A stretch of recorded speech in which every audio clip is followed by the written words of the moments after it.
we know that voltage is negative and positive charges. And if it's large enough, it can cause electrons to move through air and insulate. We also know what can happen when a wire is connected between two charges. Watch.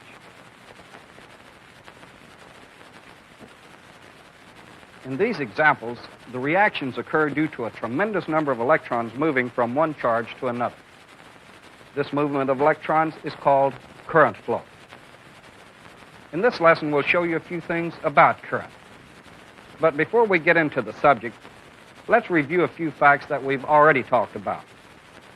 For example, in the discussion of voltage, we showed some methods of creating negative and positive charges. The car battery was an example of creating a voltage by chemical means. Remember, the electrolyte of the battery reacts with two metals, causing one to gain electrons, the other to lose electrons. Or one becomes a negative charge, the other a positive charge. Now, if I connect a bulb across the charges, like this, the bulb will light. We've used the voltage of the battery to do some work. But what causes the bulb to light? Well, remember, this material contains an excess of electrons. This one a deficiency. If a suitable path is provided, electrons will leave the negative charge, travel to the positive charge, and try to neutralize it. So it's the movement of electrons caused by the voltage that lights the bulb. The pressure causes current flow. But how do we know that electrons are moving between the two charges? Well, under the right circumstances, we can see it. We've said that this device develops a tremendous voltage, so much that it will cause electrons to travel through air. Now, electrons are solid particles, so if they're moving between these rods, we should be able to detect them. To detect them, I'll use this paper. I'll pass it between the rod and the arc. Now, if we have solid particles moving between the rods, they should penetrate the paper. Let me turn it on, and we'll see what happens. Get the arc going real good. And I'll pass the paper through the arc. Do it several times. Now, I'm moving the paper very fast because if I don't, the arc would burn it up. Okay, that should be enough. Now, I'm going to use a light behind the paper, and we'll see what happens. Okay, let's take a close look at the paper then. There's a nice hole, a big one right there. There are some nice holes. Holes all over the paper. Holes created by electrons moving between two charges. Then the holes were actually caused by solid particles penetrating the paper. In the case just a moment ago, then, our bulb glows due to a movement of electrons, due to a movement of electrons through the filaments of the bulb. Now remember, this movement of electrons is called current, and current does the work in electricity and also in electronics. Now, since current does the work, it's important that we know the conditions required to have it. Well, the first requirement for current is pretty obvious. For example, current causes this radio to produce sound until I remove the voltage. When I remove the voltage, no sound. Apply it again. We have sound. Also, current will cause this light bulb to light. Let's try this ordinary AC outlet, and I'll plug the light bulb in.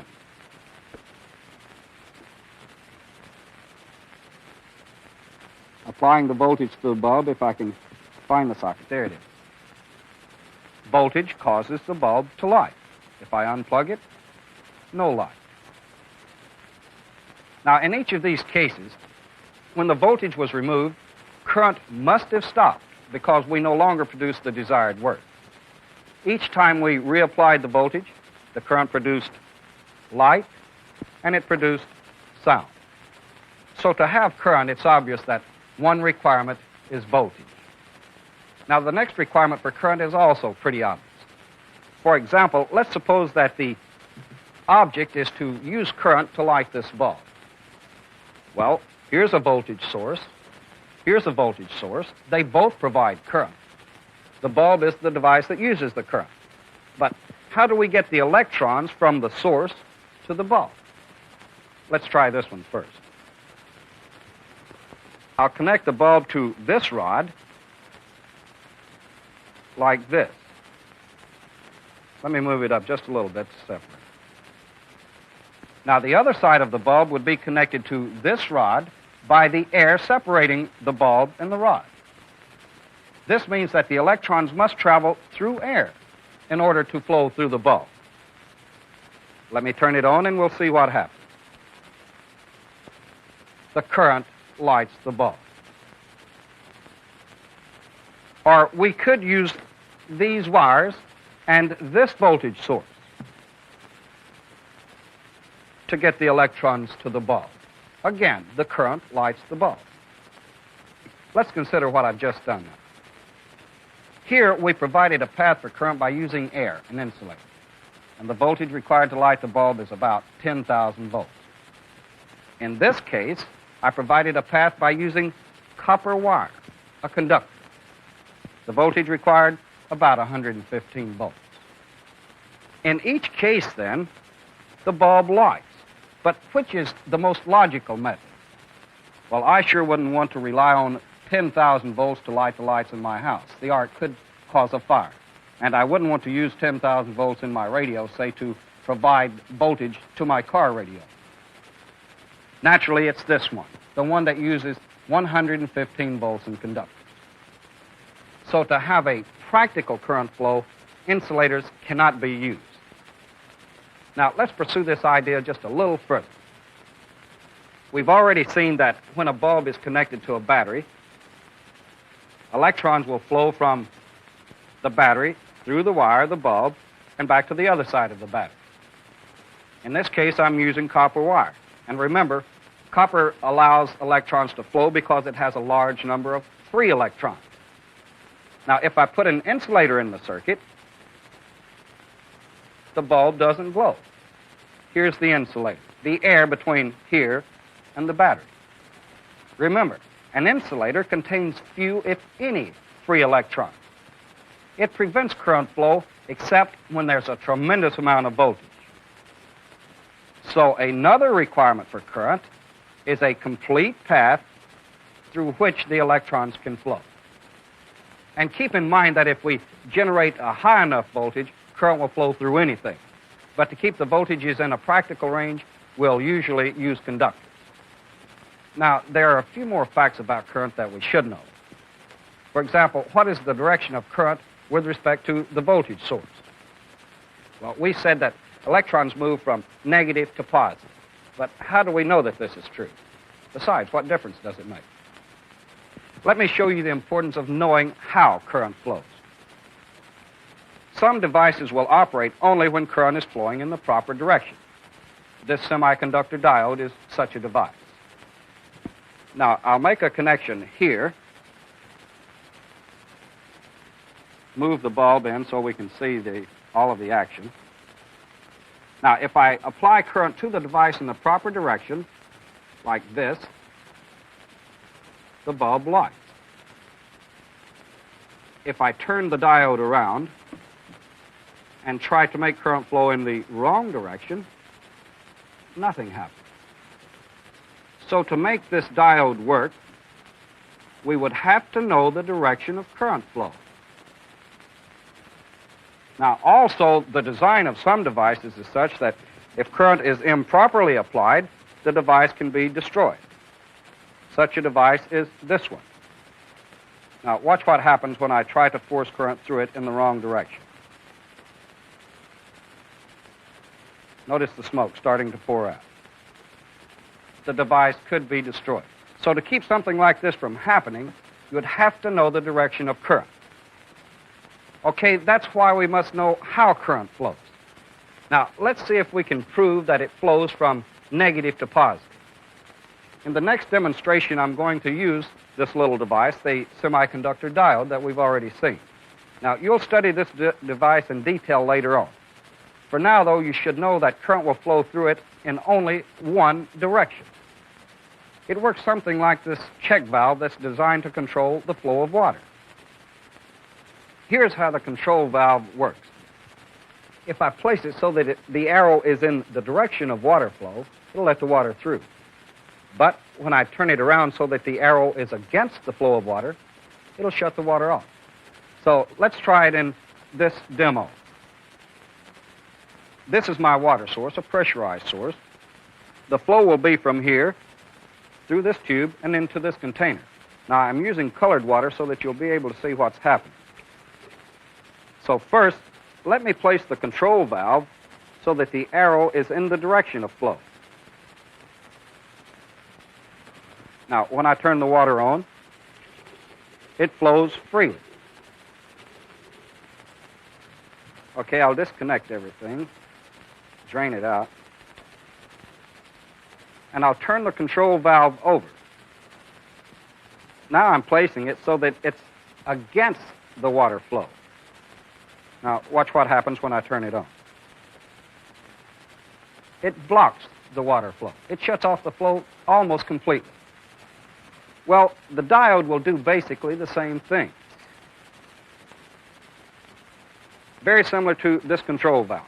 When the arrow is placed in the direction of flow, it'll let everything through. If you turn it around so that the arrow is against the flow, it will block it. The diode will do essentially the same thing to current. Remember, we said that current flows from negative to positive. That's in this direction. Now, I'm going to put the diode in the circuit so that the arrow is in this direction. It shouldn't affect current. Let me make the connection. The bulb lights, so there must be current through it. Now I'll turn the diode around so that the arrow is against this flow. Remember, if current flows from negative to positive, the arrow is against that, so it should block it. Let's see. Making the connection, the bulb doesn't light. So just as the control valve blocked the flow of water, this diode is blocking current. Now I'll turn it back around again. Current flows, and the bulb lights.